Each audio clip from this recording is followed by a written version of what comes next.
Hey everyone, welcome back. So let's get down to it to some quick thoughts on this week's comics. So these are the books I got this week. It's pretty small haul, just 4 books. I don't really buy a lot of books every week, so just keeping it small. So let's get started. So first off, Action Comics number 980, part of the revenge storyline that's going on in this book.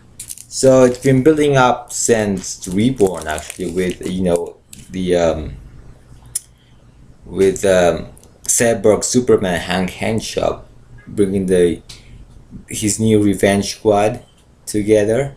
So in this issue, they're actually heading down to you know Bell Rev to recruit the Zod to the team.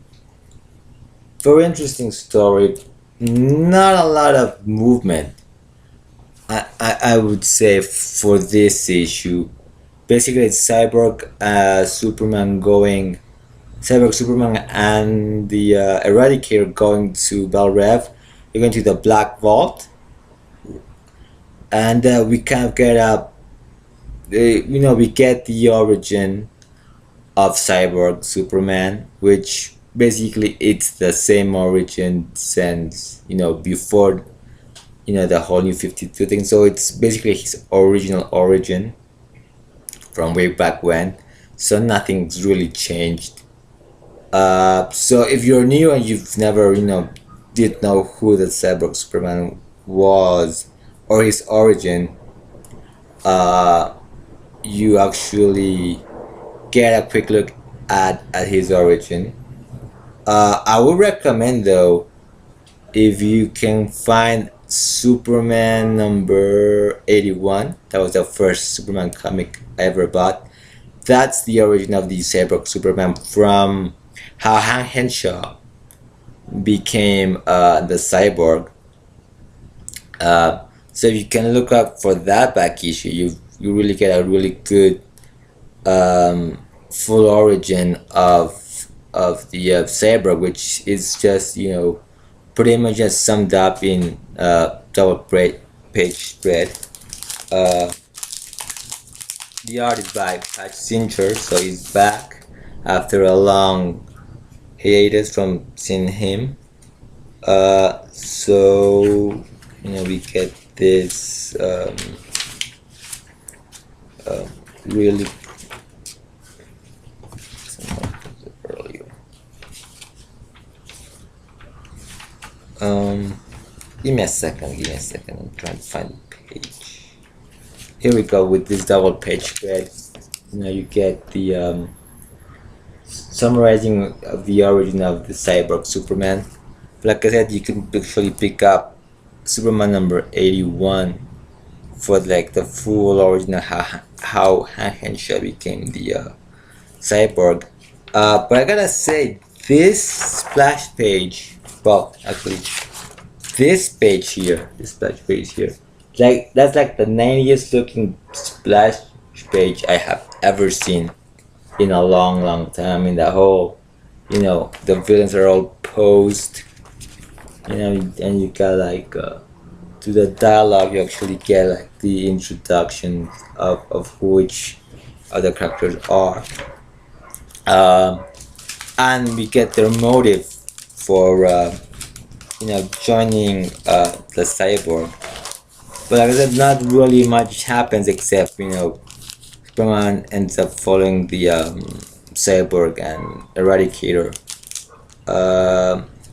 to the Black Vault, and he really sort of faces his fears there of failing everyone he loves. Batman shows up as well in a quick cameo here appearance, as Superman shows up in the Justice League base looking for the Eradicator. But like I said, not much really happened as to progressing the story. We don't see Zod yet. but yeah, it doesn't really do much. Sometimes it's big stories, sometimes don't have a this is like a down this is like a down issue, really, not much to progress the story. um then we got Hydrated and the Green Lantern Corps number 21, which concludes the story of the Green Lantern encounter Ripper Hunter, who is chasing some villain from the future who wants to destroy the union between the Green Lantern Corps and the Sinestro Corps. Actually wants to bring back the Sinestro Corps. Turns out, and this is like a big spoiler here, but the villain is actually Kyle Rayner's and Soranik's future son. So that was like a big reveal, and it really hit Kyle really hard, because by the end of this issue he actually dies. So that it's gonna be that's pretty messed up for a time travel story. So it really picks this whole story, and actually picked up threads from the previous Green Lantern book. Like at the end where he grabbed the gauntlet oh of Krona. That story where he sort of seemed to go against the Green Lantern Corps.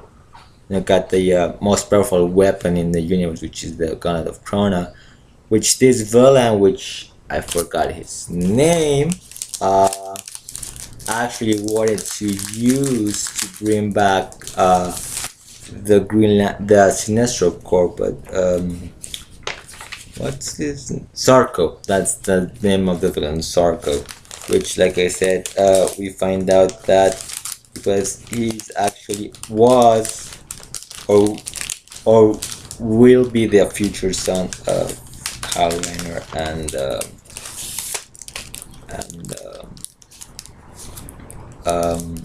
Sorani, if that ever actually happens.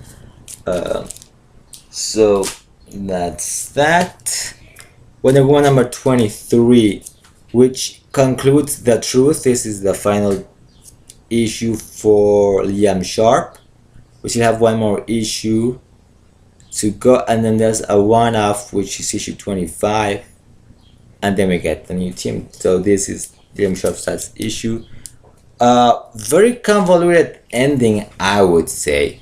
So we actually learned last issue, well, not last issue, in issue 21, that Ares was imprisoned in Themyscira, but then he was actually imprisoned, chained by Aphrodite, and his two sons, Deimos and Phobos, wanted to either free him or kill him and take his place. We learned that everything that Wonder Woman actually knew about her past was actually put in there by the gods, by the patron gods, because if she found the actual true way to go to Themyscira, it would actually lead directly to Ares. Kale's daughter, Veronica Kale's daughter, was also imprisoned there with, well, she wasn't imprisoned, but she was with Ares, and she actually had to stay, the daughter had to stay with the Amazons, because if she would go back to the normal mortal world, she'd still be like divided, like her essence was taken away by Phobos and Deimos, and they would, and if she came back, she'd still be like that. So her essence stays with the Amazons, where she will never age. Very heartbreaking.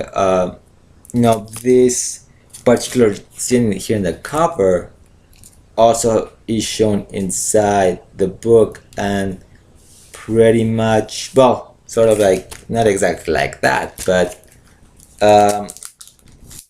in the sort of cave prison where um, Ares is, the Hippolyta and Wonder Woman meet up, actually right there, and they really don't see each other. It's very heartbreaking. You can see how Hippolyta turns her back on her, um, and she really can't go back home anymore. Basically, I mean that's what I got, but like I said, a little bit complicated, a little bit convoluted, not very sort of straight as an ending. And it's like very. I mean, we know why one everyone couldn't remember why she couldn't um, get home. That information had been taken away the minute she walked out. She left the mascara, um, but and then everything is sort of like an illusion created by the gods. I don't know. It doesn't really. It's very. It doesn't really clear up a lot of things. I guess at least it didn't. Like at least for me, it wasn't very clear as to everything else. So everything else that we've known about Wonder Woman was what a lie. Uh, Never really happened, or it happened, but it didn't happen. Wasn't very. At least for me, it wasn't very clear. Finally, a Marvel book, Ben Riley, the Scarlet Spider #2. I actually picked up this series because Matt Wednesday Serial talked about issue 1. He did a video reviewing issue 1. And so I think I watched the video over the week, over a weekend. So I went like on a Monday, picked up the first issue. And I find this book very entertaining in general. I like the story. The team is actually what kind of got me, especially the fact that it's drawn by Mark Bagley, who is has had a long association with Spider-Man. He did draw for many years Amazing Spider-Man. He did 100+ issues of Ultimate Spider-Man, so that's probably one of the reasons why I picked up this book. Of course, Peter David, another good writer. But yeah, hardly even heard about this book. I mean, this is why I think Marvel sometimes has sales problems. They really don't put a lot of effort in their marketing. I mean, with this, you hear a lot about a lot of their books. With Marvel, you kind of hear something and then you don't hear about it anymore.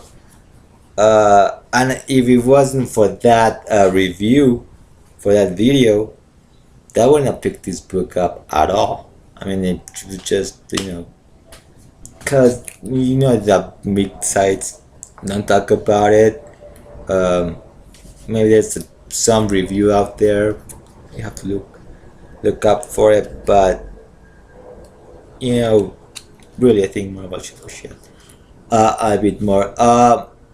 Very interesting take on Ben Riley, because he isn't really the same Ben Riley that everybody knows. This is, of course, a result of the whole clone conspiracy story, which I missed, but that was an event that was promoted and people, the big sites, the big sites talked about it,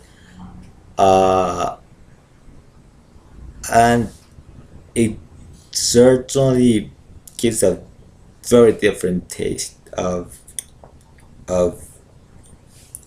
the scar of Ben Riley. I mean, it's completely unexpected. I think I mean, it's a bit unstable, which actually adds to the humor. It's dark.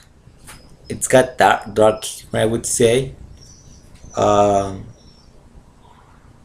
which makes it a much more interesting book. It certainly puts him apart from, Peter Parker. He no longer is Parker's clone. He went into a dark place, and I don't even think it's a redemption story. And I think it's like a day-to-day thing of survival. Uh, so, anyways, um, I mean, and by the way, before I go on, and just a little bit chocolate here because it's very hot. Um, this is like the first spider book I've picked up in years. Uh, actually, so I'll probably stick around with this for as long as it lasts. Uh, so, anyways, that's it for this week. So if I got a little rambly at the end there, a little bit distracted. It's really hot. Uh, it's summer here in Mexico. I don't know. Anyways, I'm getting distracted. So anyways, that's it for this week. So until next time, keep smiling.